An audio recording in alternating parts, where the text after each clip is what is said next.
This transition is a really big one for this college.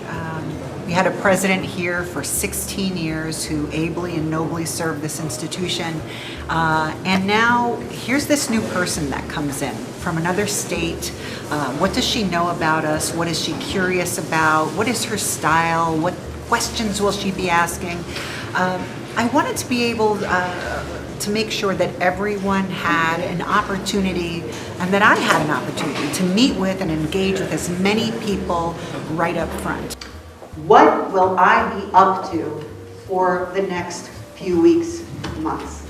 As I shared with our leadership team this morning, when I ask questions, they're not gotcha, they're not out of concern, it's out of learning.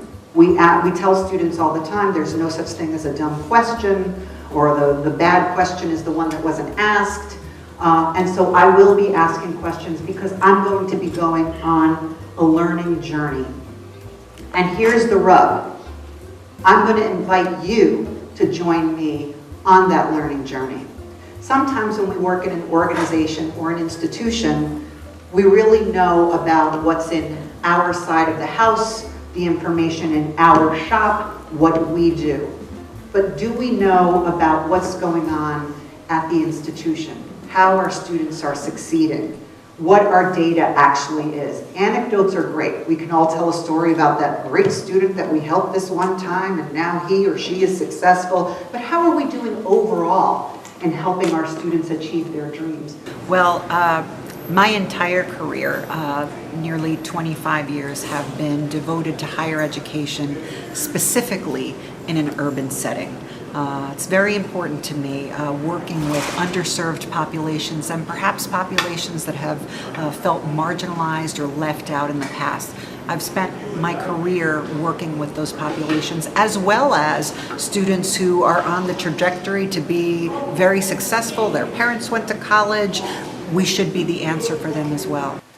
You'll find that I'm going to be sharing with you information on those kinds of things.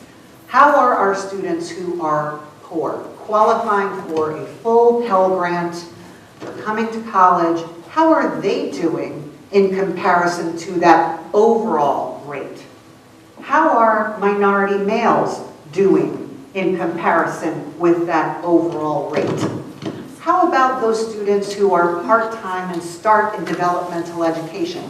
How are they achieving in comparison to those students who started college ready on day one? That is what the community college is about, in my opinion. It is the great democratization of higher education, but that means way more than just access. It means all of those other pieces. They're moving along, they're achieving a degree, they're transferring or they're working, and they can look back on their time with us and say, it was time well spent, it was time that prepared me well, it was time that helped position me for the job of my dreams, and if it's not the job of my dreams, it positioned me for a job where I can be in the middle class. Not everybody loves their job, but people want to take care of their families. And there's a very specific thing about Reynolds that attracted me. When I first saw materials about Reynolds and someone approached me, thought that I might be interested in this opportunity, the first words I saw were Reynolds Community College, where outstanding careers get started, and then Reynolds Community College, where outstanding lives get started. And those words resonated so strongly with me.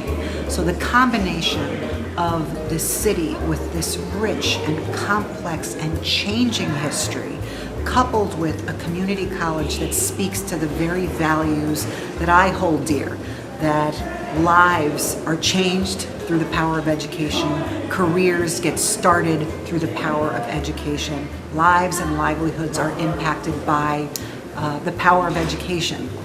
With the city of Richmond, how could I not want to come here?